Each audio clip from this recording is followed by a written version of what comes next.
పాత్రికేయ మిత్రులందరికీ నమస్కారం. సరిగ్గా నెల రోజుల కిందట డిసెంబర్ 3 నాడు ఆనాడు జరిగిన సార్వత్రిక ఎన్నికలకు సంబంధించిన ఫలితాలు వెలువడ్డ విషయం మీకు తెలిసింది. ఈ నెల రోజుల్లోనే మరి మాకు మా శ్రేయోభిలాషులు కావచ్చు, మా నాయకులు, పార్టీ నాయకులు కావచ్చు, కార్యకర్తలు కావచ్చు, గత నెల రోజుల్లో అటు నియోజకవర్గాలకు పోయినప్పుడు కానీ, జిల్లాలకు పోయినప్పుడు కానీ, లేదా హైదరాబాద్లో ఇక్కడ తెలంగాణ భవన్లో పార్టీ కేంద్ర కార్యాలయంలో మాకు వివిధ సందర్భాల్లో కలిసినప్పుడు కానీ చాలా విషయాలు చెప్తూ వచ్చినారు. ఈరోజు దాదాపుగా అవే అంశాలు మళ్ళీ ఒక్కసారి పార్లమెంటు నియోజకవర్గాల సమీక్షా సమావేశాలు ఈరోజు ఆదిలాబాద్ పార్లమెంట్ నుంచి ప్రారంభిస్తే దాదాపుగా అవే అంశాలు మళ్ళీ మా పార్టీ నాయకులు, కార్యకర్తలు సుదీర్ఘంగా జరిగిన ఈ సమావేశంలో వారు మళ్ళీ ఒకసారి తమ అభిప్రాయాలను నిక్కచ్చిగా కుండబద్దలు కొట్టినట్టుగా నిర్మోహమాటంగా మా అందరి దృష్టికి తీసుకొని రావడం జరిగింది. అందరన్న మాట ఏమంటే, గ్రామాల్లో అనుకుంటా ఉన్నారు బీఆర్ఎస్ ఓడిపోతుంది అనుకోలేదు, కేసీఆర్ గారు సీఎంగా దిగిపోతారనే మాట అసలు అనుకోలేదు, పోతే గీతే మా ఎమ్మెల్యేగా ఓడిపోతారేమో కానీ కేసీఆర్ గారు ముఖ్యమంత్రిగా ఉండరు అని మేము కలలో కూడా అనుకోలేదు అనే మాట, అయ్యో ఇట్టిట్లు జరిగింది అనే ఒక భావన. దాంతోపాటు ప్రతి గ్రామంలో జరుగుతున్న చర్చ, ఈరోజు రాష్ట్రంలోని ప్రతి గ్రామంలో, ప్రతి పట్టణంలో జరుగుతున్న చర్చని మా దృష్టికి మళ్ళీ ఒక్కసారి మా నాయకులు, ఇవాళ ఆదిలాబాద్ నియోజకవర్గం నుంచి, పార్లమెంట్ నియోజకవర్గం నుంచి వచ్చిన నాయకులు చాలా విషయాలు చెప్పారు. అందులో సరే సహజంగానే గతంలో ప్రభుత్వంలో ఉన్నప్పుడు మేము తీసుకొచ్చిన కొన్ని కార్యక్రమాల్లో, పెట్టిన కొన్ని పథకాల్లో ఉండే కొన్ని సవరణలు చేస్తే బాగుండేది, కొన్ని లోటుపాట్లు ఉండే, వాటిని కూడా సవరించుంటే బాగుండేది అనే అభిప్రాయాన్ని కూడా చాలా నిక్కచ్చిగా చెప్పడం జరిగింది. దాదాపుగా ఈరోజు మేము 11:30-12 ప్రారంభిస్తే ఇప్పుడు దాదాపుగా 5:30-6 గంటల వరకు మధ్యలో భోజన విరామం ఒక అర్ధగంట 40 నిమిషాలు తీసేస్తే చాలా డీటెయిల్డ్గా సమావేశం జరిగింది. వచ్చిన నాయకులు కూడా చాలామంది పార్టీ ఆవిర్భావం నుంచి ఉన్న వాళ్ళు, చాలామంది పెద్దలు చాలా విషయాలు చాలా నిక్కచ్చిగా చెప్పినారు. వారందరికీ కూడా నా ధన్యవాదాలు. ఈరోజు వారు చెప్పిన ప్రతి మాట వారి మాటగా మేము అనుకోవడం లేదు. ఇవాళ వారు చెప్పిన ప్రతి మాట ప్రజల నుండి వస్తున్న ఒక గొంతుగా, ప్రజల వైపు నుండి వస్తున్న ఒక అభిప్రాయంగానే మేము పరిగణిస్తూ ఉన్నాం. 10 ఏళ్ల పాలన మీద, జరిగిన అభివృద్ధి మీద ఎవరు కాదనలేని, కళ్ళకు కొట్టొచ్చినట్టు కనబడుతున్న వైనాన్ని అందరూ కూడా ప్రస్తావించారు. అన్న అభివృద్ధి విషయంలో ఎలాంటి కంప్లైంట్ లేదు, కరెంటు విషయంలో కంప్లైంట్ లేదు, నీరు విషయంలో కంప్లైంట్ లేదు, తాగునీరు ఇచ్చిన విషయంలో కంప్లైంట్ లేదు, రోడ్లు వేసిన విషయంలో ఎవరు కూడా ఏలెత్తి చూపలేదు, జిల్లాకు మెడికల్ కాలేజ్ పెట్టిన దానిలో కూడా మరి దాని మీద ఎవరో ఏలెత్తి చూపలేదు, ఆసుపత్రులు పెట్టినారు, బాగా చేశారు, ఈ కంప్లైంట్లు ఏమీ లేవు. కానీ కొన్ని విషయాలు, ఎందుకంటే మనం ఓడిపోయింది కూడా కేవలం 1.85% తేడాతోనే ఓడిపోయినాము, ఒక 5 లక్షల ఓట్లతో ఓడిపోయినాము, కొన్ని చిన్న చిన్న లోటుపాట్లు సవరించుకుంటే బాగుండేది అనే మాట చెప్పారు. అందులో ఉదాహరణకి ఎప్పటికప్పుడు మా మీద జరిగిన దుష్ప్రచారాన్ని సరిగా ఖండించలేదు, పార్టీ నిర్మాణం మీద ఇంకా కొద్దిగా దృష్టి పెట్టింటే బాగుండేది, గత 10 ఏళ్ళు పార్టీ నిర్మాణాన్ని కూడా ఇంకా కొంత సుదృఢం చేసింటే బాగుండేది, కార్యకర్తల్లో ఆ నిస్తేజం ఉండేది కాదు అనే మాట కూడా చాలా నిక్కచ్చిగా వారు చెప్పారు. అవతల వాళ్ళు చెప్పిన అబద్ధాలు, ఇంటికో ఉద్యోగం ఇస్తాము అని మేము అన్నట్టు, అనని మాటను అన్నట్టు, వారు ఉద్యోగం ఇస్తాము, ఇంటికో ఉద్యోగం ఇస్తామన్నారు అని చెప్పి వారు చేసిన ప్రచారాన్ని మేము సరైన సమయంలో ఖండించలేదనే మాటను, లేదా భారతదేశంలోనే అత్యధికంగా ప్రభుత్వ ఉద్యోగాల నియామకాలు చేసి కూడా దాన్ని సమర్థవంతంగా చెప్పుకోలేకపోయినాము, సోషల్ మీడియాలో ఇంకా బాగా చెప్పిండాల్సింది అనే మాట కానీ, ఈ ప్రాపగాండా వల్ల కొంత యూత్ ప్రభావితమైంది, దూరమైంది మనకి అనే మాట కానీ, భారతదేశంలోనే అత్యధికంగా ప్రభుత్వ ఉద్యోగులకు జీతాలు ఇచ్చి ఆ విషయాన్ని కూడా వాళ్ళలో రిజిస్టర్ చేయడంలో చిన్న చిన్న లోటుపాట్లు ఉంటే వాటిని కూడా సరిగ్గా మనం అడ్రస్ చేయలేకపోయినామనే మాటని, ఇక తర్వాత సహజంగా ఇంకా కొన్ని ఇతర అంశాలు కూడా పార్టీ సంస్థాగత నిర్మాణం గురించి కూడా వారు చెప్పారు. అయితే వారు చెప్పిన అల్టిమేట్ పాయింట్ ఏమిటిది అంటే, తెలంగాణలో అభివృద్ధి జరిగింది అనే విషయంలో ఎలాంటి రెండో అభిప్రాయం ప్రజల్లో లేదు, పార్టీ కార్యకర్తల్లో లేదు. కానీ చిన్న చిన్న లోపాలు సవరించుకుంటే బాగుండేదేమో అనే మాటను వారు చెప్పడం జరిగింది. దాంతోపాటు ఇంకొక మాట కూడా వారు చెప్పినారు. ఆల్రెడీ కేసీఆర్ గారు ముఖ్యమంత్రిగా లేరు అనే మాట చాలామంది ఇవాళ ఇతర పార్టీలకు ఓటేసిన వాళ్ళని కూడా, కాంగ్రెస్ బీజేపీలకు ఓటేసిన వాళ్ళ ప్రజల్లో కూడా ఒక రకమైన దానివల్ల అయ్యో ఇట్లా జరుగుతుంది అనుకోలేదు, మేము మా దగ్గర ఉండే లోకల్ అభ్యర్థి మీదనో ఇంకోరి మీద కొంత వ్యతిరేకతతో ఓటేసినాం, కానీ కేసీఆర్ గారు ముఖ్యమంత్రిగా లేరు అనే మాటని జీర్ణించుకోలేకపోతున్నారనే మాట కూడా మా నాయకులు కార్యకర్తలు ఈరోజు అందరూ కూడా చెప్పడం జరిగింది. అందువల్లే ఇవాళ ఇంకొక మాట కూడా విశ్లేషించుకున్నాము. ఒక్కొక్కటి చెప్పిస్తారు కాంగ్రెస్ గారు. ఇంకొక మాట కూడా ఇక్కడ చెప్పాలా. మేము ఒకవైపేమో మాకు సంబంధించి ఏమేమి చిన్న కరెక్షన్స్ చేసుకోవాలి ఆ విషయంలో కూడా మాట్లాడుకున్నాం. దాంతోపాటు మా మీద జరిగిన దుష్ప్రచారం, మా మీద జరిగిన మరి విష ప్రచారం, ప్రాపగాండా, ఫేక్ ప్రాపగాండా ఏదైతే జరిగిందో దాని విషయంలో కూడా చాలా తీవ్రమైన చర్చ జరిగింది. దాంతోపాటు ఇవాళ వచ్చిన ప్రతి కార్యకర్తకి ఈ పుస్తకం కూడా అందజేసినాం. కాంగ్రెస్ పార్టీ ఇచ్చింది మొన్న ఎన్నికల్లో 1-2 కాదు, సరిగ్గా 420 వాగ్దానాలు తెలంగాణ ప్రజలకు వాళ్ళు ఇచ్చింది, 420 హామీలు. సో ఇది కూడా ఒక పుస్తక రూపంలో ఎన్ని హామీలు ఇచ్చారు, వాళ్ళు యూత్ డిక్లరేషన్లో ఏం చెప్పారు, ఎస్సీ డిక్లరేషన్లో ఏం చెప్పినారు, ఎస్టీ డిక్లరేషన్లో ఏం చెప్పారు, మహిళా డిక్లరేషన్లో ఏం చెప్పినారు, అవన్నీ కూడా ఈ హామీలన్నింటినీ కూడా ప్రజల దగ్గరికి తీసుకొని పోతాము. 6 గ్యారెంటీలే కాదు, 420 హామీలు ఇచ్చి ఏ రకంగా ప్రజలను మరి ఒక రకమైన వాతావరణ నిర్మాణం చేసి ఒక రకమైన మరి లేని వాతావరణాన్ని కృత్రిమమైన ఒక అనుకూలతను సానుకూలతను సృష్టించుకొని పోయినారో దాన్ని కూడా తప్పకుండా మరి ప్రజల దగ్గరికి తీసుకొని పోవాలి. కాబట్టి ఇది అందరికీ కూడా మా కార్యకర్తలకి ఇది ఇంటింటికి చేరే విధంగా ఈ పుస్తకాన్ని కూడా తీసుకొని పోతాం. అదేవిధంగా మాకు ఇంకా కొన్ని విషయాలు కూడా చెప్పారు. నియోజకవర్గాల వారీగా ఈరోజు పార్లమెంటు నియోజకవర్గాల వారీగా ఇక్కడ సమీక్ష సమావేశాలు ప్రతి నియోజకవర్గం నుండి ఒక 70-75 మంది ముఖ్యులు, మొత్తం కలిపితే పార్లమెంట్కి 500 మంది ముఖ్యులతో 500 నుంచి 600 మంది ముఖ్యులతో ఇక్కడ సమావేశాలు జరుగుతున్నాయి.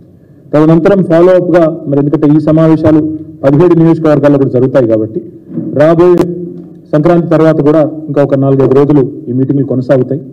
తదనంతరం క్షేత్రస్థాయిలో నియోజకవర్గాల వారీగా కూడా విస్తృత స్థాయి కార్యకర్తల సమావేశాలు కూడా పార్లమెంటు ఎన్నికలకు సంబంధించి సన్నాహక సమావేశాలు కూడా పెట్టుకుంటాం. దాంతోపాటు అక్కడక్కడ కాంగ్రెస్ పార్టీ ఇవాళ కొత్త ఆగడాలకు పాల్పడుతూ ఉంది. తుంగతుర్తిలో మా నాయకుల మీద ఇప్పుడు 2 సార్లు దాడులు జరిగినాయి. జగదీశ్వర్ రెడ్డి గారు మాజీ మంత్రి గారు, అదేవిధంగా అక్కడ మాజీ ఎమ్మెల్యే కిషోర్ గారు సూర్యాపేట హాస్పిటల్ కూడా ఇవాళ పోయినారు. అక్కడ మా నాయకుడు మహేష్ మీద జరిగిన దాడిని ఖండించి అక్కడ వారికి ధైర్యం చెప్పి వారికి అండగా నిలబడ్డారు. కానీ రాబోయే రోజుల్లో నిర్ణయం తీసుకున్నాం, తప్పకుండా పార్టీ రాష్ట్ర నాయకత్వం కూడా ఎక్కడ ఇట్లాంటి కార్యక్రమం జరిగినా అందరం కూడా అక్కడికి వెళ్తాం. అందరం కూడా మా కార్యకర్తలకి ధైర్యం చెప్పే విధంగా, అదేవిధంగా అవతల వాళ్ళు చేసే దుర్మార్గాలను ప్రజల్లో ఎండగట్టే విధంగా ప్రజాస్వామికంగానే తప్పకుండా ఎదుర్కొంటామని చెప్పి కూడా నేను మీకు విజ్ఞప్తి చేస్తా ఉన్నా.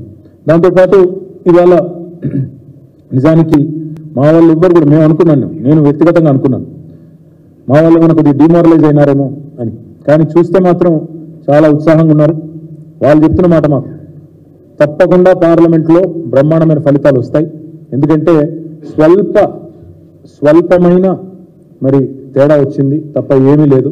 కొన్ని చోట్ల ఉదాహరణకు ఆదిలాబాద్ పార్లమెంట్లో ఒక 2-3 బీజేపీ అభ్యర్థులు ఎవరైతే గెలిచినారో వాళ్ళు ఇదివరకు 4 సార్లు ఓడిపోయినారు. వాళ్ళ మీద ఆసానుభూతి కూడా కొంత పనిచేసినట్టుంది. దాంతోపాటు కొంత అక్కడక్కడ మరి మేము ఊహించని కొన్ని కారణాల వల్ల కూడా అనుకోకుండా కొంత నష్టం జరిగింది.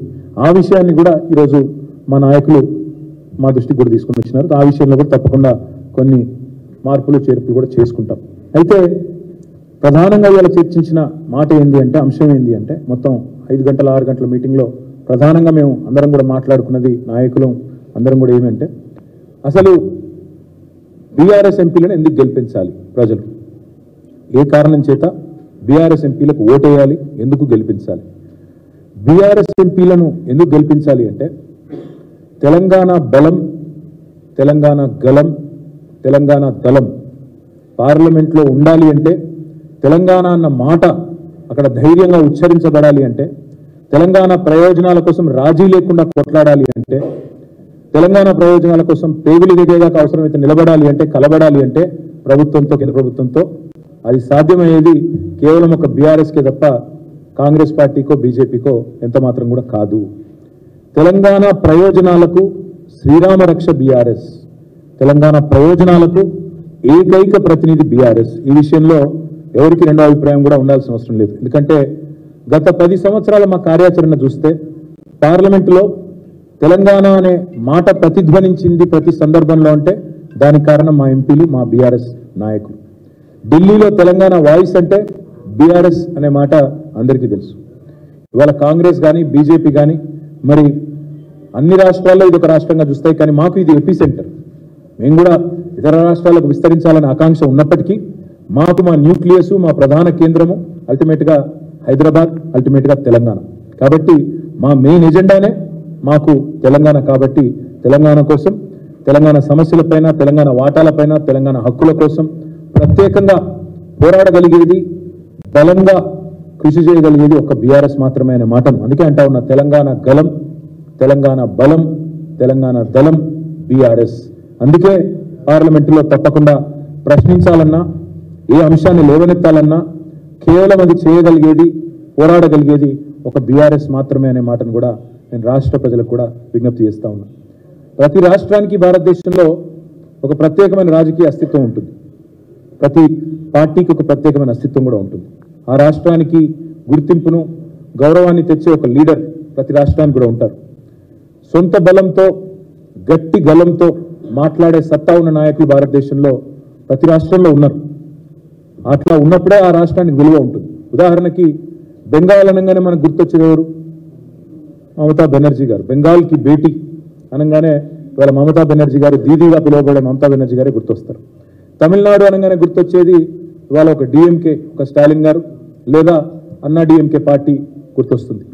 ఆంధ్రప్రదేశ్ అనగానే గుర్తొచ్చేది ఇటు జగన్మోహన్ రెడ్డి గారు, అటు చంద్రబాబు నాయుడు గారు. ఎందుకంటే రెండు పార్టీలదే అక్కడ ప్రభావం ఉంది. ఒడిశా అనగానే గుర్తొచ్చేది నవీన్ పట్నాయక్ గారు, బిజు జనతాదళ్ పార్టీ. బీహార్ అంటే గుర్తొచ్చేది నితీష్ కుమార్ గారు, తేజస్వి యాదవ్ గారు. మహారాష్ట్ర అంటే గుర్తొచ్చేది శరద్ పవార్ గారు, ఉద్ధవ్ ఠాక్రే గారు. అదేవిధంగా ఇవాళ తెలంగాణ అనగానే గుర్తొచ్చేది భారతదేశం అంతా వెంటనే స్ఫురించే పేరు, గుర్తొచ్చే రూపం కేసీఆర్, బీఆర్ఎస్ మాత్రమే. ఎవరు ఎన్ని చెప్పినా, ఎవరు ఎన్ని రకాలుగా మాట్లాడినా ఇది నిర్వివాదమైన అంశం. ఇందులో రెండో అభిప్రాయానికి ఎవరికి కూడా నిజానికి ఆలోచన కానీ ఇంకా దానికి కానీ ఆస్కారం కూడా లేదు. ఇవాళ ఈ పవర్ఫుల్ నాయకుల వల్ల అటు మమతా కావచ్చు, లేదంటే ఇటు నవీన్ పట్నాయక్ గారు కావచ్చు, లేదా మమతా బెనర్జీ గారు కావచ్చు, అదే మాదిరిగా శరద్ పవార్ గారు, ఇంకా ఇతరులు కావచ్చు, వీరి వల్ల ఆ రాష్ట్రాలకు ఒక రకమైన గుర్తింపు, గౌరవం వచ్చింది. కేసీఆర్ గారి వల్ల కూడా తెలంగాణ అనే రాష్ట్రమే వచ్చింది, ఆ రాష్ట్రానికి అస్తిత్వం వచ్చింది. తెలంగాణ అన్న పదానికే పర్యాయ పదంగా మరి కేసీఆర్ గారు మారినారు అంటే ఇది అతిశయోక్తి కాదు. అందుకే తెలంగాణ కోసం ఆనాడు 32 రాజకీయ పార్టీలను ఒప్పించిన, దేశ రాజకీయ వ్యవస్థను ఒప్పించిన, పార్లమెంటులో ఇక ప్రతి ఒక్కరిని కింది స్థాయి 4th క్లాస్ ఎంప్లాయీ నుంచి ప్రధానమంత్రి దాకా అందరినీ కలిసి మరి ఆనాడు ఈయనను చూడంగానే మాకు తెలంగాణ గుర్తొస్తుంది అనే విధంగా కేసీఆర్ గారు ఎక్కని కడపలేదు, మొక్కని బండలేదు అన్నట్టు ఆనాడు విస్తృతంగా ఢిల్లీలో మరి ఆ రోజు చేసిన ప్రయత్నం వల్లనే రాష్ట్రం సాకారమైన విషయాన్ని కూడా నేను గుర్తు చేస్తా ఉన్నాను. అసెంబ్లీలో తెలంగాణ అన్న పదాన్నే నిషేధించబడే స్థాయి నుంచి ఇవాళ తెలంగాణ అసెంబ్లీలోనే మరి తెలంగాణ వాళ్ళు స్వయం పాలనలో నిలిచి ఉన్నారు అంటే ఇవాళ దానికి కారణమైంది కేసీఆర్ గారి రాజకీయ చాతుర్యం, బీఆర్ఎస్ పార్టీ యొక్క ప్రయత్నం అనే మాట కూడా నేను గుర్తు చేస్తా ఉన్నాను. ఎన్టీఆర్ గారి పేరు చెప్తే ఎట్లా అయితే తెలుగు వారు గుర్తొస్తారో, కేసీఆర్ గారి పేరు చెప్పగానే తెలంగాణ అని స్ఫురించడం కూడా అంతే న్యాచురల్. అంతే దేశవ్యాప్తంగా కూడా కేసీఆర్ అంటే తెలంగాణ, తెలంగాణ అంటే కేసీఆర్ అనే స్థాయికి మరి పేరు సంపాదించుకున్నాం. అందుకే మేము అనేది తెలంగాణ గలం, తెలంగాణ దళం, తెలంగాణ బలం బీఆర్ఎస్, కేసీఆర్. అందుకే ఆ కేసీఆర్ దండు రేపు ఢిల్లీలో ఉంటేనే, పార్లమెంట్లో ఉంటేనే తెలంగాణ రాష్ట్ర ప్రయోజనాలు పరిరక్షించబడతాయి. సమయము, సందర్భం వచ్చినప్పుడల్లా, అవసరం వచ్చినప్పుడల్లా పార్లమెంటులో గలం విప్పాలి, తెలంగాణ బలంగా కనబడాలి అంటే తప్పకుండా బీఆర్ఎస్ ఉండి తీరాలి. ఈ విషయాన్ని దయచేసి ప్రజలు గుర్తించాలని నేను కోరుతా ఉన్నా. సందర్భాలు వస్తాయి. గతంలో 7 మండలాలను ఆనాడు కేంద్ర ప్రభుత్వం మనకు ఇష్టం లేకపోయినా గుంజుకున్నప్పుడు హైకోర్టు విభజన, తెలంగాణ కోసం ప్రత్యేకంగా హైకోర్టు ఏర్పాటు చేయాలనేది జాప్యం చేసినప్పుడు, కాజీపేట కోచ్ ఫ్యాక్టరీ కానీ, బయ్యారం ఉక్కు కర్మాగారం కానీ బలి చేసినప్పుడు, పునర్విభజన చట్టంలో ఇచ్చిన హామీలను ఆనాడు నిలబెట్టుకోనప్పుడు, కృష్ణా జలాల్లో వాటాలు తేల్చినప్పుడు, పాలమూరు రంగారెడ్డి ఎత్తిపోతల పథకానికి జాతీయ హోదా ఇవ్వకుండా ఎగ్గొట్టినప్పుడు పార్లమెంట్లో నిలబడ్డది, కలబడ్డది. ఆనాడు గొంతు విప్పి ఆనాడు మొత్తం దేశం మన వైపు తిరిగి చూసే విధంగా చేసింది కేవలం కేసీఆర్ గారి ఎంపీలు, మా బీఆర్ఎస్ ఎంపీలు తప్ప ఇంకో పార్టీ కాదు. పార్లమెంటును స్తంభింపజేసింది బీఆర్ఎస్ఏ. ఇట్లా ఎన్నో సమస్యల మీద తెలంగాణకు సంబంధించి పోరాటం చేసింది, నిర్విరామంగా కొట్లాడింది గత 10 ఏళ్లలో బీఆర్ఎస్ పార్టీ. మన రైతులు పండించిన వడ్లను కొనుగోలు చేయకుండా ఆనాడు వ్యవసాయ శాఖ మంత్రిగా నిరంజన్ రెడ్డి గారు, తర్వాత వారితో పాటు మేమందరం పోయి ఢిల్లీలో ఆడికి పోయినప్పుడు మమ్మల్ని అవమానిస్తే నూకలు తినడం నేర్పించండి మీ వాళ్ళకని చెప్తే పిడికిలి బిగించి తెలంగాణ రైతుల పక్షాన ఆనాడు ఢిల్లీ వేదికగా జంతర్ మంతర్లో, అదేవిధంగా తెలంగాణ భవన్లో ధర్నా చేసి మొత్తం దేశం దృష్టిని మన వైపు తిప్పింది బీఆర్ఎస్ మాత్రమే, కేసీఆర్ మాత్రమే. మోటార్లకు మీటర్లు పెట్టాలి అని మెడ మీద కత్తి పెడితే దేశంలోని అన్ని రాష్ట్రాలు ఒప్పుకున్నా మేము మాత్రం పెట్టం, రైతుల పక్షాననే నిలబడతాం అని తెగేసి చెప్పిన ఒకే ఒక్క నాయకుడు కేసీఆర్ గారు, ఒకే ఒక్క పార్టీ బీఆర్ఎస్. అందుకే బీఆర్ఎస్ ఎంపీలు ఢిల్లీలో ఉండాలి, పార్లమెంట్లో ఉండాలి.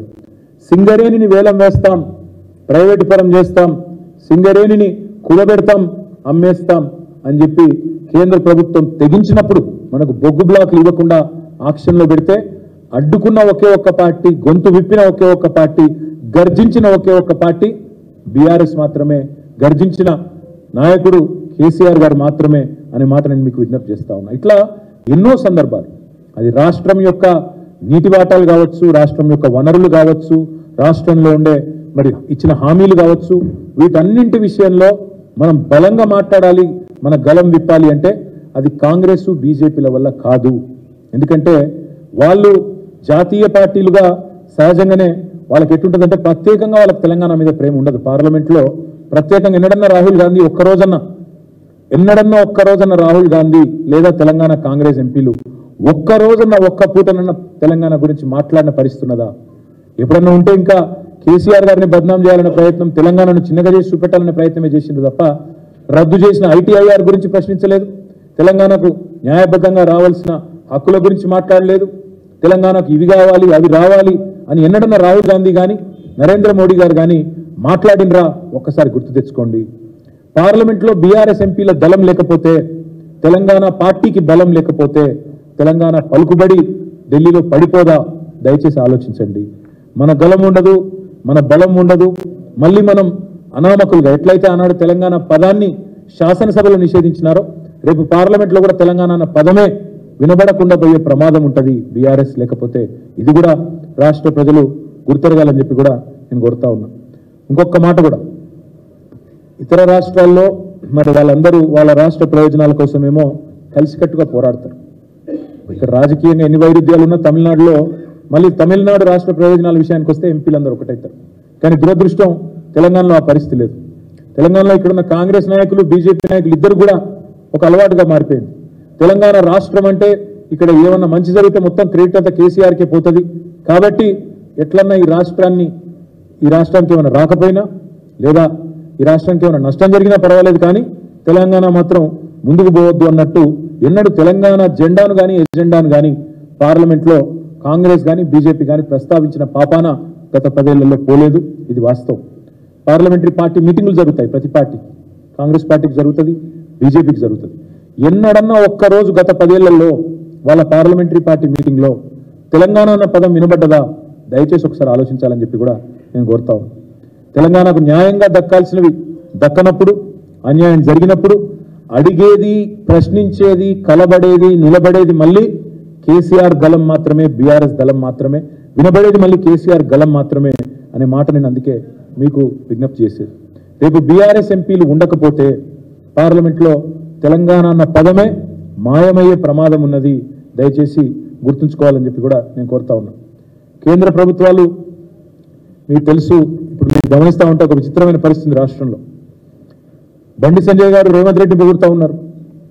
ఇద్దరు మరి ఏదో అండర్స్టాండింగ్ వచ్చినట్టే ఉన్నారు. మళ్ళీ చూస్తుంటే గతంలో కరీంనగర్, నిజామాబాద్ ఎన్నికల్లో ఎట్లయితే అంతర్గతంగా కలిసికట్టుగా పనిచేసినారో మళ్ళీ చూస్తుంటే ఏదో అంతర్గతమైన ఒక అండర్స్టాండింగ్ వచ్చినట్టే కనబడతా ఉంది. అందుకే మేము అనేది వాళ్ళు వాళ్ళ ప్రయోజనాల కోసం ఎంతకన్నా పోతారు, కానీ తెలంగాణ ప్రయోజనాలు కాపాడాలి అంటే, తెలంగాణ ప్రయోజనాలు ఢిల్లీలో తప్పకుండా అక్కడ ఉండే విధంగా పనిచేయాలి అంటే ఆ పని కేవలం బీఆర్ఎస్ ఎంపీలు చేయగలుగుతారు తప్ప ఇంకెవరి వల్ల కాదు. అందుకే కేసీఆర్కు బలం ఇద్దాం, పార్లమెంట్లో తెలంగాణ గలం వినిపిద్దాం, గులాబీ దళాన్ని పార్లమెంటుకు పంపుదాం, ఢిల్లీలో తెలంగాణ బలాన్ని మళ్ళొకసారి పెంచుకుందాం. అదేవిధంగా తెలంగాణ అస్తిత్వాన్ని కూడా గౌరవాన్ని కూడా కాపాడాలి అంటే తప్పకుండా మరి ప్రజలకు కూడా నేను విజ్ఞప్తి చేస్తా ఉన్నా. మొన్న జరిగింది సరే, అక్కడ చిన్న కారణాలు అవన్నీ కూడా సమీక్షించుకుంటున్నాం. ఏవైతే మార్పులు చేర్పులు పార్టీ చేసుకోవాలో అవన్నీ కూడా చేసుకుంటాం. మా వల్ల జరిగిన చిన్న పొరపాట్లు, చిన్న లోటుపాట్లు వాటన్నిటిని కూడా సరిదిద్దుకునే దిశగా మేము కూడా మా పార్టీలో అంతర్గతంగా కార్యాచరణ కూడా మేము మరి ప్రారంభించుకున్నాం. తప్పకుండా ఆ కార్యక్రమాన్ని కూడా రాబోయే రోజుల్లో ఆ ఫలితాలు కూడా మీరు చూస్తారు. కానీ ఇక్కడ తెలంగాణలో ఒక విచిత్రమైన పరిస్థితి. గత నెల రోజులుగా కొత్త ప్రభుత్వం ఏదైతే వచ్చిందో మరి అధికారం కోసమేమో అడ్డగోలుగా హామీలు ఇచ్చినారు. నోటికొచ్చిన హామీలు 420 హామీలు, 1-2 కాదు, 420 420 హామీలు, బ్రహ్మాండమైన హామీలు, 1-2 కాదు ఇచ్చి ఆల్రెడీ ఎత్తగొట్టే పని మొదలు పెట్టినారు. మీరు చూస్తూ ఉన్నారు. ఎన్నికల వాగ్దానాలను నీటిలో కలపడానికి శ్వేతపత్రాల పేట డైవర్షన్ డ్రామాలు, ల్యాండ్ క్రూజర్లు అని చెప్పి ఒక కథలు పుట్టించి అదేదో కేసీఆర్ గారు సొంతానికి కొనుక్కొని దాచిపెట్టినట్టు ప్రభుత్వానికి, ఇక్కడ ఉండే పనిచేసే మంత్రులకి, ఇక్కడ ఉండే వారి భద్రత కోసం తెచ్చి విజయవాడలో వాటికి బుల్లెట్ ప్రూఫ్ అద్దాలు దొడికిచ్చి దానికి పంపితే అదేదో విజయవాడలో దాచిపెట్టిండు అని మాట సిల్లిగా మాట్లాడడం. ఇంత దిగజారుడు రాజకీయాలు ఏవైతున్నాయో ఇవన్నీ ప్రజలు గమనిస్తూ ఉన్నారు. ఇది కేవలం వాళ్ళు ఇచ్చిన 420 హామీలను ఎగేసేటందుకే ఈ డైవర్షన్ డ్రామాలు ఆడుతున్నారని తెలంగాణ ప్రజలు పూర్తి స్థాయిలో ఇవాళ అభిప్రాయం కూడా వస్తూ ఉన్నారు. నిజానికి తెలంగాణ రాష్ట్రం సాధించిన విజయాలన్నింటినీ వైఫల్యాలుగా చిత్రీకరించి కాళేశ్వరం లాంటి ప్రాజెక్టుని కూడా బదనాం చేసే ఒక చిల్లర ప్రయత్నం 2 జాతీయ పార్టీలు కూడా చేస్తూ ఉన్నాయి. ఇవాళ కాళేశ్వరం లాంటి ప్రాజెక్టు ద్వారా సాగులోకి వచ్చిన ఆయకట్టును కానీ, తెలంగాణ రాష్ట్రంలో ఇబ్బడి ముబ్బడిగా పెరిగిన వ్యవసాయ ఉత్పత్తులను కానీ, జరిగిన వ్యవసాయ విస్తరణను కానీ ఇవేవి జరగనట్టు, ఇదేదో అభూత కల్పన అన్నట్టు, పోయిన యాసంగిలో 3.5 కోట్ల మెట్రిక్ టన్నుల వరిధాన్యం ఉత్పత్తి అయితే అది కూడా జరగలేదన్నట్టు ఏదైతే చిత్రీకరించే ప్రయత్నం చేస్తూ ఉన్నారో ఇది కేవలం కేసీఆర్ గారి మీద, బీఆర్ఎస్ మీద ఉన్న కోపాన్ని తెలంగాణ ఒక విఫల ప్రయోగంగా, విఫల రాష్ట్రంగా చిత్రీకరించే విధంగా మరి వాళ్ళు ఏదైతే ప్రయత్నం చేస్తూ ఉన్నారో ఇది రాష్ట్రానికి మంచిది కాదు. ఇలాంటి దివాలాకోరు రాజకీయం ఎవరికి కూడా మంచిది కాదు. వాస్తవం ఏంటి అంటే ఇవాళ దేశంలో దివాలా తీసిన కాంగ్రెస్ పార్టీ పొరపాటున ఇక్కడ వాళ్ళు ఇచ్చిన హామీలు నమ్మి ప్రజలు అధికారం ఇస్తే రాష్ట్రం దివాలా తీసిందని మాట్లాడుతుంది. దేశంలో దివాలా తీసిన పార్టీకి ఏదో అనుకోకుండా ఇవాళ అవకాశం వస్తే రాష్ట్రమే దివాలా తీసిందని చెప్పి దివాలాకోరు మాటలు మాట్లాడుతూ ఉన్నారు. ఇది మంచిది కాదు. అందుకే తెలంగాణ ప్రజల్ని కోరేది బీఆర్ఎస్ దళం ఉంటేనే, బీఆర్ఎస్ గలం ఉంటేనే తెలంగాణ ప్రయోజనాలు ఢిల్లీలో పరిరక్షించబడతాయి. కాంగ్రెస్ వాళ్ళకి అప్పచెప్తే అక్కడ ఉండే 50-60 మంది ఎంపీల్లో వీళ్ళు కూడా ఒకరో ఇద్దరు పోయి ఆడ కూర్చుంటారు. రాహుల్ గాంధీ సిట్ అంటే సిట్టు, స్టాండ్ అంటే స్టాండ్, వీళ్ళ వల్ల అయ్యేదేమి కాదు. ఏమీ చేయడం చేతగాక ఎదుటివాడి మీద తప్పుని నెట్టి తప్పించుకుందామనే ఒక చిల్లర ఎత్తుగడ తప్ప ఇంకోటేమీ కాదు ఈ కాంగ్రెస్ చేస్తున్న ప్రయత్నాలు.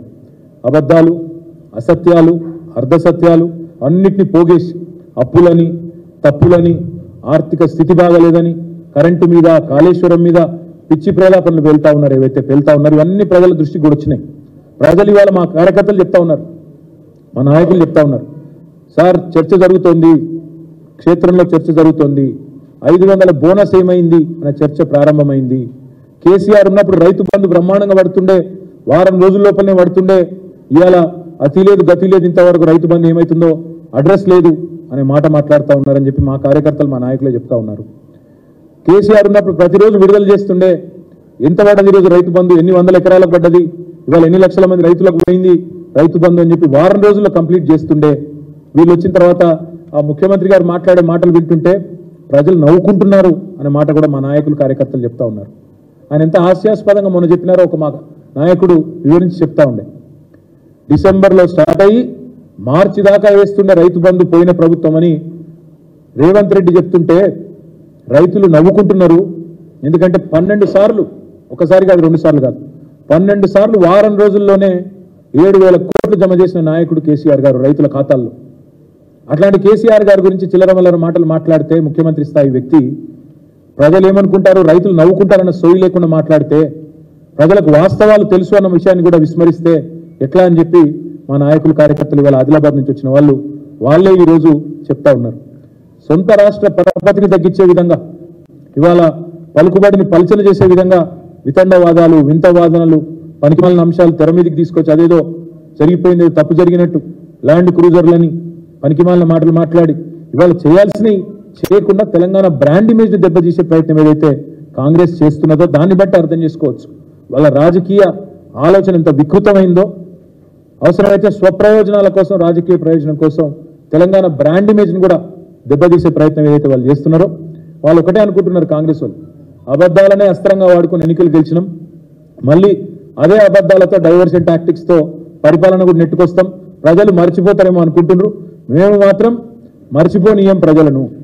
100 రోజులు అన్నారు, మీరు 100 రోజుల్లో చేయకపోతే మిమ్మల్ని బొందబెట్టేది ఖాయమైన దిశగా తప్పకుండా ప్రజలను ఉద్రిక్తులు చేస్తాం. కౌంట్ డౌన్ ప్రారంభమైంది, 30 రోజులు అయిపోయింది, 70 రోజులు మిగిలింది. తప్పకుండా ఈ విషయంలో ప్రజల్ని తప్పకుండా చైతన్యవంతుల్ని చేస్తాం. ఒక అబద్ధాన్ని 100 సార్లు చెప్పి నిజమని తిమ్మిని బమ్మిని చేసే ప్రయత్నం ఏదైతే చేసి మరి ఫేక్ ప్రాపగండాతో సఫలమైనరో ఎలక్షన్లలో, దాని పరిపాలనలో కూడా ప్రయోగించే ప్రయత్నం చేస్తూ ఉన్నారు. తప్పకుండా దాన్ని తిప్పి కొడతాం. అందుకే మన ప్రజలకు ఇంకొకటి కూడా ఇవాళ మా కార్యకర్తలకు కూడా ఇచ్చాం. మేము చేసింది అప్పులు కాదు, మేము చేసింది అప్పులు కాదు, ఆస్తులు సృష్టించినాం తెలంగాణ రాష్ట్రం కోసం. 50 లక్షల కోట్ల పైచిలకు ఆస్తులు సృష్టించాం. ఏ రంగంలో ఏం చేసినామో చెప్పే స్వేదపత్రాన్ని కూడా మా ప్రతి నాయకుడికి, ప్రతి కార్యకర్త కూడా ఇస్తా ఉన్నాం. అద్భుతమైన ఆర్థిక సమృద్ధితో తెలంగాణను ఇవాళ అగ్రగామి రాష్ట్రంగా భారతదేశంలో నిలబెట్టిన దక్షత కేసీఆర్ నాయకత్వానిది. అవే వాస్తవాలను లెక్కలతో సహా అటు శాసనసభలో చెప్పినాం, ఇటు ప్రజాక్షేత్రంలో కూడా రేపటి రోజున చెప్తాం. పారే నీళ్లు సాక్ష్యం, తాగే నీళ్లు సాక్ష్యం, పండిన పంటలు సాక్ష్యం, కరెంటు వెలుగులు సాక్ష్యం. ఇవన్నీ కళ్ళెదురుగా కనబడుతున్న వాస్తవాలు కాదని నేను ప్రజలను అడుగుతా ఉన్నాను. అందుకే మనం చేసిన మంచి పనులు పల్లెల్లో, పట్టణాల్లో ఏవైతే కనబడుతున్నాయో వాటినే చూపెట్టి ప్రజలని ఓటు అడగండి, పార్లమెంట్లో తెలంగాణ గలం వినిపించే విధంగా తీర్పునివ్వండి అనే మాట కూడా చెప్తా ఉన్నాం. కాంగ్రెస్ చేసే గోబెల్స్ ప్రచారాన్ని తిప్పికొట్టి కాంగ్రెస్ ఇచ్చిన 420 హామీలను ప్రజల దృష్టికి కూడా తీసుకొని పోయే దిశగా మా కార్యకర్తల్ని, నాయకుల్ని ప్రతి శాసనసభ నియోజకవర్గంలో కార్యకర్తల సమావేశాలు పెడతాం, ప్రతి మండలంలో కూడా పెడతాం, పార్లమెంట్ సన్నాహక సమావేశాలు పెట్టుకుంటాం. కేవలం పార్లమెంట్కే కాదు, రాబోయే రోజుల్లో వచ్చే పంచాయతీ ఎన్నికలకు, మున్సిపల్ ఎన్నికలకు, జిల్లా పరిషత్ ఎన్నికలకు అన్నిటికి కూడా కార్యకర్తలను సన్నద్ధులను చేస్తూ ముందుకు పోతాం. తప్పకుండా ప్రజలకు అన్ని విషయాలు కూడా మళ్ళీ గుర్తు చేస్తాం. ఆనాడు ప్రతిపక్షంలో ఉన్నప్పుడు కాంగ్రెస్ పార్టీ కేసులు వేసి ప్రాజెక్టులకు అడ్డుకున్నదే వీళ్ళు. ఆనాడు 7 మండలాలు గుంజుకొని, మరి లోయర్ సీలర్ ప్రాజెక్టును గుంజుకొని తెలంగాణ నోట్లో మట్టి కొడుతున్నప్పుడు ఈ కాంగ్రెస్ పార్టీ వ్యతిరేకించలేదు. బీజేపీ చేస్తున్న ప్రయత్నానికి అడ్డుగలిగే ప్రయత్నం కూడా ఆనాడు చేయలేదు. అదే మాదిరిగా విభజన హామీల మీద బయ్యార ముక్కు కర్మాగారం కానీ, కాజీపేట కోచ్ ఫ్యాక్టరీ గురించి కానీ ఒక్క రోజున్న కాంగ్రెస్ పార్టీ ఎన్నడన్నా పార్లమెంట్లో మాట్లాడిందా? ఆ విషయాన్ని కూడా తప్పకుండా గుర్తు చేస్తాం. నీళ్ల వాటాలు తేల్చినప్పుడు, నిధులు ఇవ్వకుండా సతాయించినప్పుడు, కేంద్రం వివక్ష చూపుతున్నప్పుడు, మెడికల్ కాలేజీలు ఇవ్వకుండా, నర్సింగ్ కాలేజీలు ఇవ్వకుండా తప్పించుకున్నప్పుడు ఎన్నడన్నా బీజేపీ ఎంపీలు కానీ, కాంగ్రెస్ ఎంపీలు కానీ తెలంగాణ గురించి, జరుగుతున్న అన్యాయం గురించి ఎన్నడన్నా మాట్లాడినరా? ఈ విషయాన్ని కూడా ప్రజలకు గుర్తు చేస్తాం. హైకమాండ్ పర్మిషన్ లేనిదే ఉలకలేని పలకలేని డూడు బసవన్నలను కాంగ్రెస్ ఎంపీలు కానీ, బీజేపీ ఎంపీలు కానీ వాళ్ళని గెలిపిస్తే తెలంగాణ ప్రయోజనాలు శాశ్వతంగా మంట కలుస్తాయనే మాట కూడా తప్పకుండా ప్రజలకు చెప్తాం. సరే, అదేవిధంగా ఇంకా చాలా దుర్మార్గమైన కార్యక్రమాలు కూడా చేసినారు, అవన్నీ కూడా చెప్తాం. తప్పకుండా బీజేపీని కూడా, ఎందుకంటే 1-2 కాదు, ఒకవైపు కాంగ్రెస్ ఏమో శూన్య హస్తాలు, శుష్క ప్రియాలు అన్నట్టు వాళ్ళేమో నోరు మెదపకుండా, కార్యాచరణ లేకుండా వాళ్ళు పూర్తి స్థాయిలో క్రియాహీనంగా వాళ్ళు ఉంటే, ఇంకోవైపు బీజేపీ గత 10 సంవత్సరాలు తెలంగాణ గిట్టకుండా, తెలంగాణ పేరే మాకు పడది అన్నట్టు అడుగడుగున అవమానించింది. తెలంగాణ పుట్టుకను కూడా అవమానించిందే ఈ ప్రధానమంత్రి మోడీ గారు. అందుకే తెలంగాణకి అడుగడుగున అడుగడుగున తెలంగాణ మీద ప్రశ్నిస్తేనే పగబట్టినట్టు వ్యవహారం చేసిన బీజేపీకి కూడా ప్రజాక్షేత్రంలో బుద్ధి చెప్పాలి.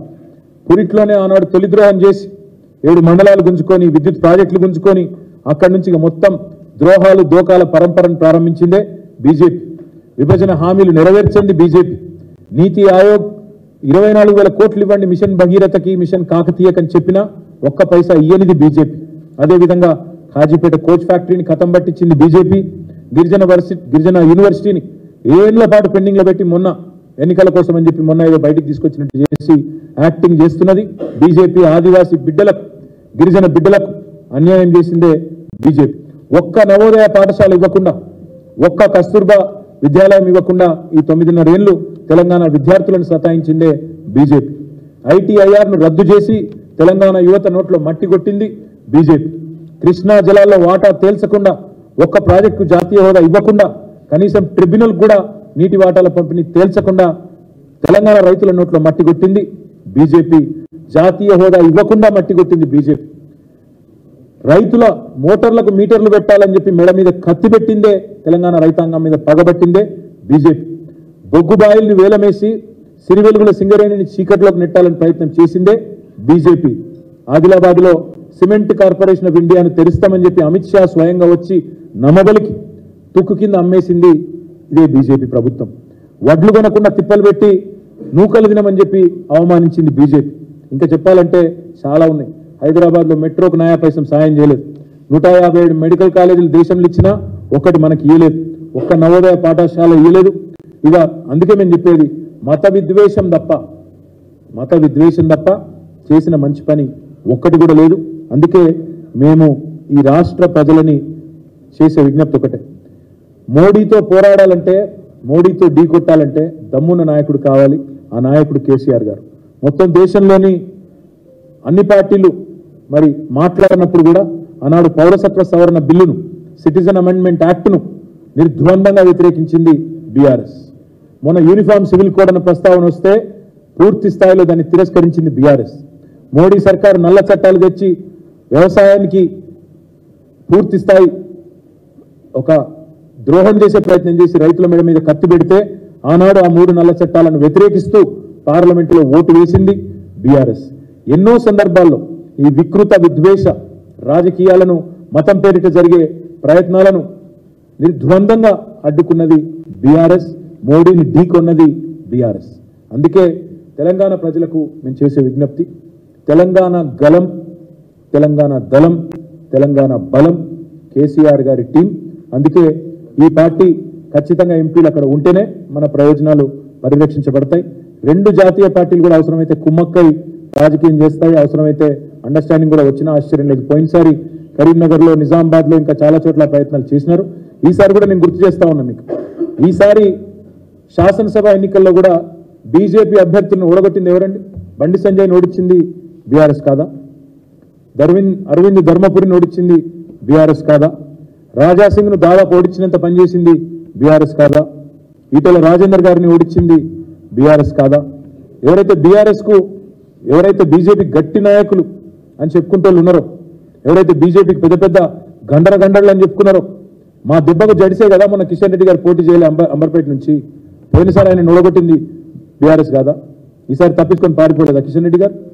ఈసారి మీరు చూడండి, బలమైన బీజేపీ అభ్యర్థులను ఓడించింది ఎవరు? అందుకే మేము రాష్ట్ర ప్రజలకు విజ్ఞప్తి చేస్తూ ఉన్నాం, బీజేపీని నిలువరించే శక్తి ఉన్నది కేవలం బీఆర్ఎస్కే, కాంగ్రెస్కి ఆ శక్తి లేదు.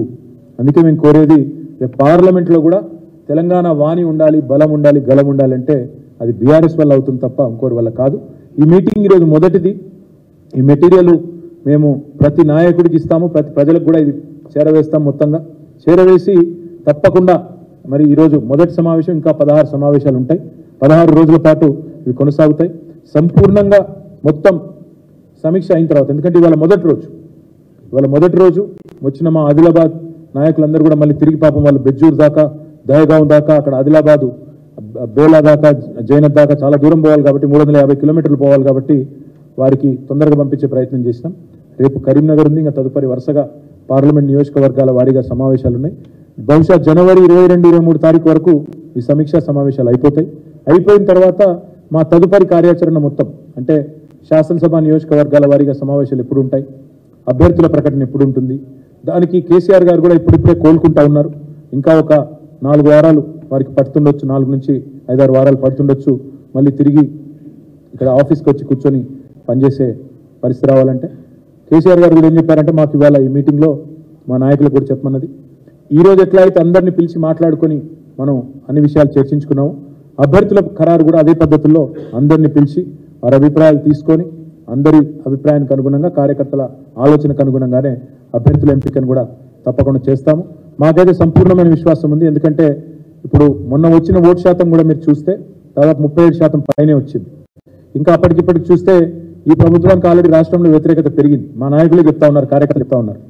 ఆటో డ్రైవర్లు సమ్మెలు చేస్తున్నారు, బస్సులో మహిళలు కొట్టుకుంటా ఉన్నారు, రైతులు ఆల్రెడీ నిస్తేజంలో ఉన్నారు. రైతు బంధు ఎప్పుడు పడుతుందో ఏందో, బోనస్ లేదు, ఏం లేదు. ఆల్రెడీ రైతాంగంలో కూడా ఒక రకమైన నిరాశ ప్రారంభమైంది.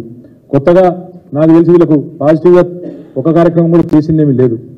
కాబట్టి మాకున్న విశ్వాసం ఏంటంటే ఆల్రెడీ కేసీఆర్ గారు కూడా అయ్యో ఆయన ముఖ్యమంత్రి లేరు అనే భావన కూడా ప్రజల్లో ఉంది. కాబట్టి తప్పకుండా పార్లమెంట్లో మంచి ఫలితాలు వస్తాయి. తదనంతరం జరిగే పంచాయతీ ఎన్నికలు, లోకల్ బాడీ ఎలక్షన్స్లో కూడా మంచి ఫలితాలు సాధిస్తామనే విశ్వాసం ఉంది. మా కార్యాచరణ కొనసాగిస్తూ పార్లమెంట్ నియోజకవర్గాల సమీక్షలు కొనసాగిస్తూ ముందుకు పోతాం. మళ్ళొక్కసారి నేను చెప్పేది, తెలంగాణ బలం, తెలంగాణ గలం, తెలంగాణ దళం పార్లమెంట్లో ఉండాలంటే కేసీఆర్ గారి ఎంపీలు ఉండాలి, బీఆర్ఎస్ ఎంపీలు ఉండాలి. ఇది దయచేసి తెలంగాణ ప్రజలు అర్థం చేసుకుని రేపటి పార్లమెంట్ ఎన్నికల్లో మాకు మద్దతు ఇస్తారని చెప్పి ఆశిస్తూ మీకు కూడా అందరికీ ధన్యవాదాలు. 22-23 దాకా మరి మా సమీక్ష సమావేశాలు ఉంటాయి. ఆ తర్వాత కేసీఆర్ గారు తిరిగి మళ్ళీ ఆఫీస్కి వచ్చి, ఇప్పుడు మాకు రెగ్యులర్గా రోజు సమీక్ష చేస్తూనే ఉన్నారు, రోజు మాకు సూచనలు ఇస్తూనే ఉన్నారు, డైరెక్షన్లు ఇస్తూనే ఉన్నారు. కాబట్టి అభ్యర్థుల ఖరారు విషయంలో పార్టీ ఏం చేయాలి అనేది అందరి అభిప్రాయాలు తీసుకొని ఈరోజు ఎట్లా అయితే చేశామో అదే పద్ధతిలో పోతాం తప్ప గతంలో చిన్న చిన్న పొరపాట్లు జరిగినాయి. కాబట్టి అవన్నీ కూడా సవరించుకుంటాం. నేను మళ్ళీ చెప్తా ఉన్నా, మేము కూడా ఇప్పుడు ఓటమి నుంచి తప్పకుండా ఏ పార్టీ అయినా, ఏ వ్యవస్థ అయినా తప్పకుండా పాఠాలు నేర్చుకోవాలి. మేము కూడా నేర్చుకుంటున్నాం, ప్రజలకు కూడా అదే అప్పీల్ చేస్తూ ఉన్నాం. ఈరోజు దాదాపు 26 మంది మాట్లాడారు, దాదాపు 170 సజెషన్లు వచ్చినాయి. 170 మంది లిఖితపూర్వకంగా సజెషన్లు ఇచ్చారు మా వాళ్ళు. అంటే దాదాపు 200 మంది వచ్చిన 500 మందిలో 200 మంది తమ అభిప్రాయాలు వెల్లడించారు. మేము కూడా అవన్నీ చూసుకుంటున్నాం, అన్ని నోట్ చేసుకున్నాము, క్రోడీకరించుకున్నాము. ఇంత పెద్ద చిట్టా ఉంది ఇప్పుడు మా దగ్గర. అవన్నీ కేసీఆర్ గారికి సమర్పిస్తాము. వారికి కూడా వచ్చిన అభిప్రాయాల సమాహారం మొత్తం కూడా వారికి చెప్తాం. పథకాలు, పార్టీ నిర్మాణము, ఏం చేయాలి, పార్లమెంట్ ఎన్నికలు ఎట్లా ఎదుర్కోవాలి, రాబోయే 5 ఏళ్ళు ఎట్లా పనిచేయాలి, ఇవన్నింటి విషయాల్లో చాలా డీటెయిల్డ్గా మాకు మా వాళ్ళు సూచనలు ఇచ్చారు. తప్పకుండా వాటిని కూడా స్వీకరించి అభ్యర్థుల విషయానికి వస్తే మరి పార్టీ మొత్తంగా తీసుకుని అందరం ముఖ్యులందరం కూర్చొని నిర్ణయం తీసుకుంటాం తప్ప ఏకపక్షమైన నిర్ణయాలు అట్లా ఉండవు. కేసీఆర్ గారు తిరిగి మళ్ళీ ఇక్కడ ఆఫీస్కి వచ్చిన తర్వాత అందరిని పిలిచి కూర్చోబెట్టి పార్లమెంట్ వారీగా అందరితో చర్చించిన తర్వాత నిర్ణయం తీసుకుంటాను చెప్పి 2 పార్టీలతో ఉంటుంది. ఎందుకంటే ఇప్పుడు మీరు చూసినట్టయితే ఆదిలాబాద్ పార్లమెంటే తీసుకుంటే సహజంగా 4 సీట్లు బీజేపీ గెలిచింది స్వల్ప తేడాతో. 3000తో ఒక నిజానికి చెప్పాలంటే బ్రదర్, ఇప్పుడు మీరు మంచి ప్రశ్న అడిగారు. మేము గెలిచింది 39. మొన్న శాసనసభ నియోజకవర్గ ఎన్నికలు తీసుకుంటే 119కి గాను మేము గెలిచింది 39, which is 1/3 of the entire state. మేము దాదాపు ఒక 10-11 సీట్లు 6000 ఓట్ల లోపల పోయినాయి. 10-11 సీట్లు ఉన్నాయి. ఉదాహరణకు ఆదిలాబాద్లోనే తీసుకుంటే మాకు సిర్పూర్ సీటు పోయింది 3000 ఓట్లతో, ఖానాపూర్ పోయింది 4000 ఓట్లతో, ఆదిలాబాద్ పోయింది 6000 ఓట్లతో. అంటే ఒక్క పార్లమెంట్లోనే 3 నియోజకవర్గాల్లో మాకు మరి చిన్న స్వల్ప తేడాతో పోయింది. కానీ మొత్తం 17 పార్లమెంట్ నియోజకవర్గాలు తీసుకుంటే మాకు మొత్తంగా చూస్తే 7 పార్లమెంట్ నియోజకవర్గాల్లో బీఆర్ఎస్ ఆధిక్యత ఉంది. మొత్తంగా చూసినట్టయితే 7 పార్లమెంట్, ఇప్పుడు ఆదిలాబాద్ పార్లమెంటే తీసుకుంటే దాదాపు 16-17 వేల లీడ్ ఉంది బీఆర్ఎస్కి మొత్తం మొన్నటి ఎన్నికల్లో ఓట్లు చూసుకుంటే. అట్లా మొత్తం 17లో 7 మాకు ఆధిక్యత కనబడతాం. 1-2 చోట్ల, కొన్ని చోట్ల కాంగ్రెస్కు ఉన్నట్టుంది. ఓవరాల్గా చూసుకుంటే అందుకే ఒక్కో పార్లమెంట్లో పరిస్థితి ఒక్కోలాగా ఉండేటట్టుంది. కొన్ని చోట్ల కాంగ్రెస్తో పోటీ ఉండొచ్చు, కొన్ని చోట్ల బీజేపీతో ఉండొచ్చు. చూడాలి ఏం జరుగుతుందని చూడాలి. బీజేపీ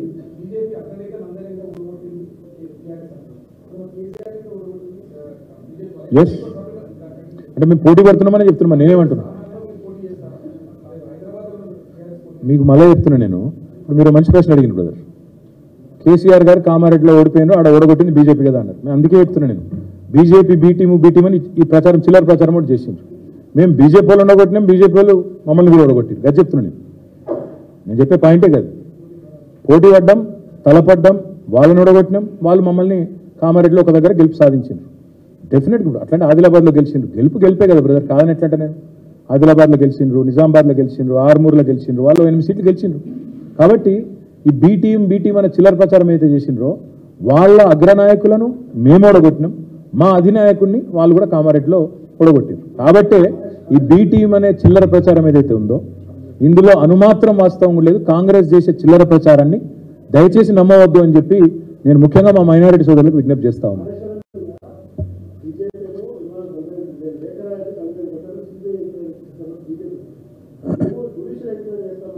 బ్రదర్గా మేము శాసనసభలోనే డైరెక్ట్గా చెప్పినాం, సువమోటో చెప్పినాం. మమ్మల్ని ఎవరు అడగలేదు, మమ్మల్ని ఎవరు నిలదీయలేదు, మేమే చెప్పినాం. హరీష్ రావు గారు మాట్లాడేటప్పుడు మా పార్టీ తరఫున ఏం చెప్పారు, మేమే రిక్వెస్ట్ చేస్తున్నాం, మేమే డిమాండ్ చేస్తున్నాం, ఎంక్వైరీ చేయండి అని చెప్పినాం. వాళ్ళు ఏం ఎంక్వైరీ చేసుకుంటారో వేసుకోమని, వీళ్ళు చేస్తారా, వాళ్ళు ఢిల్లీ వాళ్ళు చేస్తారా, ఇక్కడ ఉన్న వాళ్ళు చేస్తారా, వాళ్ళ ఇష్టం. మేము తప్పు చేయలేదు, దేనికి భయపడే అవసరం లేదు. ఏదైతే చిల్లర ప్రచారం చేస్తున్నారో మేము దానికి జడిసే వాళ్ళం కాదు, భయపడే వాళ్ళం కాదు, జరిగింది ఏం లేదు అందులో. కాబట్టి ఏం భయపడే పరిస్థితి లేదు. అయినా ఇంకో మాట, రేపటి నుంచి ప్రతిరోజు ప్రెస్ బ్రీఫింగ్ ఉంటుంది, ఎవ్రీడే ఉంటుంది, 16-17 రోజులు. అయితే నేను చేస్తాను, లేకపోతే మా సీనియర్ నాయకులు ఎవరో ఒకరు చేస్తారు. కాబట్టి ఎవ్రీడే ఉంటాం. కొన్ని రేపటికి కాపాడుకోండి ప్రశ్న. Okay, thank you.